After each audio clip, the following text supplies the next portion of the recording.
আমাদের রাজ্যের নতুন শিক্ষামন্ত্রী ঘোষণা করে দিয়েছেন যে প্রতি বছর বছর কিন্তু এসএলএসটি, সিএসসি মানে কলেজ সার্ভিস কমিশন, পুলিশের নিয়োগ এগুলো কিন্তু হতে চলেছে।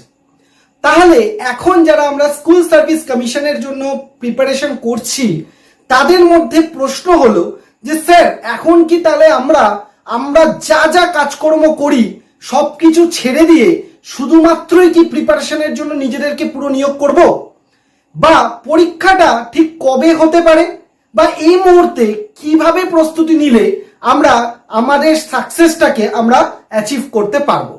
এই যে কয়েকটা প্রশ্ন রয়েছে যে পরীক্ষা কবে হতে পারে, আমাদের প্রস্তুতিটা এই মুহূর্তে কবে থেকে নেওয়া উচিত, কিভাবে নেওয়া উচিত, এবং সব থেকে গুরুত্বপূর্ণ প্রশ্ন, আমরা নিশ্চয়ই এখন কোনো না কোনো কাজের সাথে যুক্ত, সেই কাজগুলো কি আমরা এখন ছেড়ে দেব, ছেড়ে দিয়ে কি শুধু পড়াশোনায় নিজেদেরকে নিয়োগ করব? এই কনফিউশন এখন আমাদের মধ্যে রয়েছে। তো আজকের এই ভিডিওতে আমি তোমাদেরকে এই সমস্ত প্রশ্নের উত্তরগুলো দেব, যাতে তোমাদের একটা পরিষ্কার ধারণা তৈরি হয় যে বর্তমানে যে এসএলএসটি হতে চলেছে সেখানে আমাদের ঠিক কিভাবে এগোতে হবে বা কিভাবে আমাদের স্টেপসগুলো নিতে হবে, যাতে করে আমরা কিন্তু সহজেই আমাদের সফলতাটাকে অর্জন করতে পারি।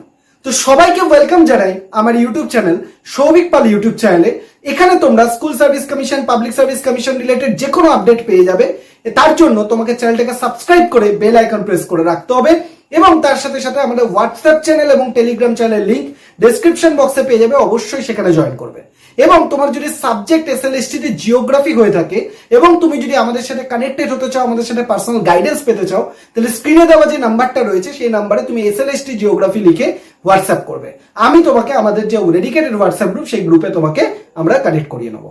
তো এবার যে মেইন প্রশ্নটা, আমাদের গতকালই আমাদের শিক্ষামন্ত্রী কিন্তু বলেছেন যে স্কুল সার্ভিস কমিশন প্রতি বছর বছর হতে পারে বা হবে। তাহলে স্কুল সার্ভিস কমিশন যদি এই বছরই হয় তাহলে কিভাবে প্রস্তুতি নেব, কবে হতে পারে? তো দেখো, আমরা একটা জিনিস খুব মাথায় পরিষ্কার আমাদের ধারণা রাখতে হবে যে স্কুল সার্ভিস কমিশন যখনই হোক না কেন, এবছরের শেষে হোক বা পরের বছরের শুরুতে হোক, আমাদেরকে প্রস্তুতি কিন্তু সঠিকভাবে নিতে হবে, যাতে করে আমরা যে ভুলগুলো আগে করেছি বা যারা নতুন পরীক্ষা দিতে চলেছি তাদের যাতে সেই ভুলগুলো আর রিপিট না হয়। এটা হলো প্রথম কথা। তাহলে কি স্যার, আমরা আমাদের বয়স তো বেড়ে গেছে, আমরা এখন বিভিন্ন কাজের সাথে যুক্ত, ম্যাক্সিমাম যারা ভিডিও দেখছো, তো আমরা কি আমাদের কাজকর্ম সব ছেড়ে দিয়ে শুধুমাত্র এখন পড়াশোনায় নিজেকে রাখবো? আমি বলবো না, একদমই নয়। কারণ তোমরা নিজেরাও পরিষ্কার করে জানো যে যে বয়সটাতে তোমরা এখন রয়েছো সেই বয়সে সবকিছু ছেড়ে দিয়ে যদি তুমি সত্যি শুধুমাত্র পড়াশোনায় নিজেদেরকে নিয়োগ করো, এটা তোমার কাছে একটা মানসিক চাপ তৈরি করবে যে আমার হবে তো যদি আমি না পাই। এই কনফিউশন তোমার মধ্যে কিন্তু আরো বেশি প্রেশার তৈরি করবে এবং তোমার পরীক্ষাটা কিন্তু আরো বাজে হয়ে যাবে। তাই জন্য মানসিক শান্তি পাওয়া সব থেকে গুরুত্বপূর্ণ। তাই জন্য আমি তোমাদেরকে বলবো, তোমরা যে যেটাই কাজ করো না কেন সেই কাজের সাথে নিজেদের পড়াশোনাটাকে ব্যালেন্স করার চেষ্টা করো। কারণ আমি শিওর যারা যারা আমার ভিডিও দেখছো সবাই মোটামুটি 25+, 25 বছর পার হয়ে গেছে। তাহলে 25 বছর পার হয়ে যাবার পর এখন শুধুমাত্র নিজেদেরকে শুধু পড়েই যাব আর কিছু করব না, সেটা করলে তোমার কিন্তু মানসিক চাপ বৃদ্ধি পাবে।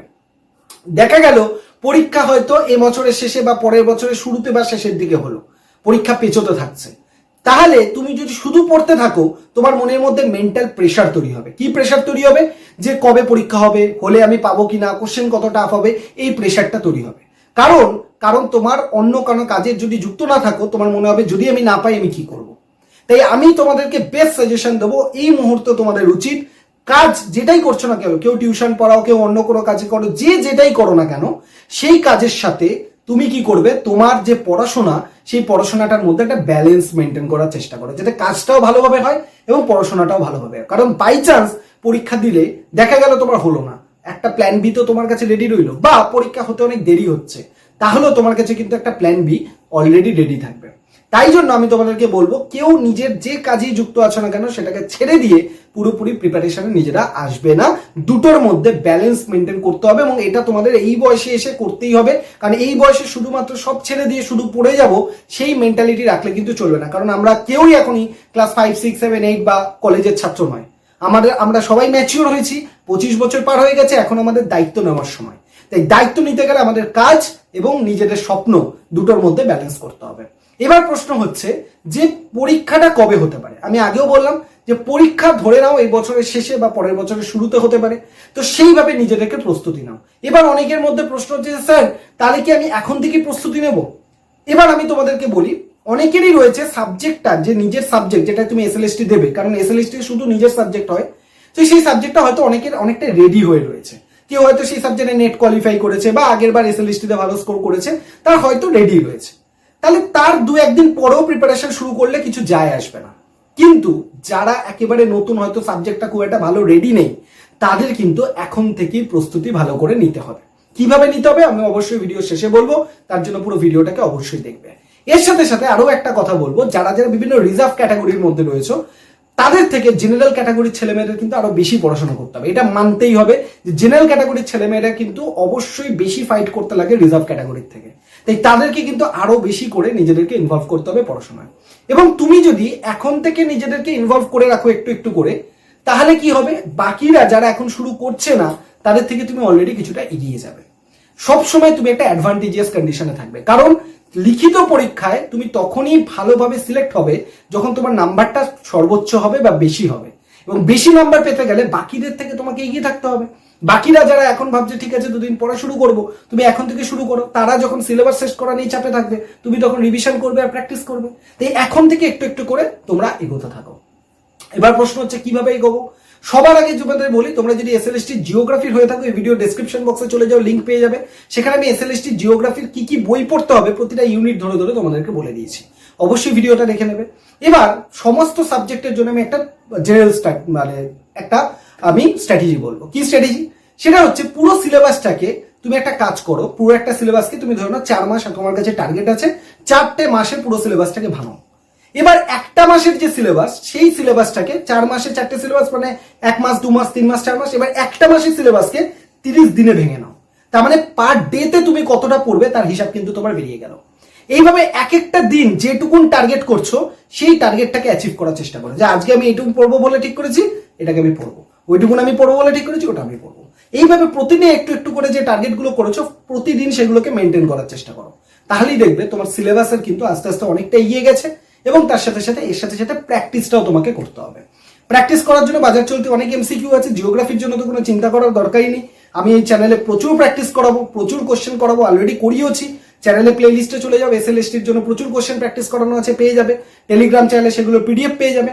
আরো করাবো তোমাদের প্র্যাকটিস। তো এই চ্যানেলের সাথে কানেক্টেড থাকো, বেল আইকন প্রেস করে রাখো, সাবস্ক্রাইব করে পেয়ে যাবে। বাকিরা তোমরা বিভিন্ন বই সংগ্রহ করতে পারো। তোমাদের যদি মনে হয় যে কোন কোন সাবজেক্টের জন্য কোন প্র্যাকটিস বই ভালো তোমরা জানতে চাও, অবশ্যই ভিডিও কমেন্ট সেকশনে জানাবে, আমি সেগুলোর একটা আপডেট তোমাদেরকে ভিডিও করে দিয়ে দেবো।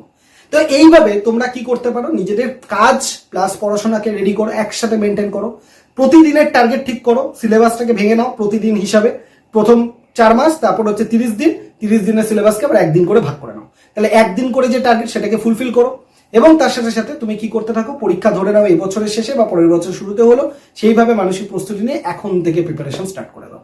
যেটা করে তোমার মানসিক প্রেশারটাও পড়বে না, মেন্টালি তুমি হ্যাপি থাকবে, সাথে সাথে তোমার প্রিপারেশনটাও কিন্তু চলতে থাকবে। কিন্তু সবকিছু ছেড়ে তুমি যদি করতে থাকো, তুমি জাস্ট এটাই তোমার মনে হবে আজকে এই ভিডিও দেখি কবে পরীক্ষা হবে, কালকে ওই ভিডিও দেখি কবে পরীক্ষা হবে, আমি যদি না পারি, এই যে প্যানিকটা, সেটাই তোমার পরীক্ষার আগেই কিন্তু তুমি হেরে যাবে।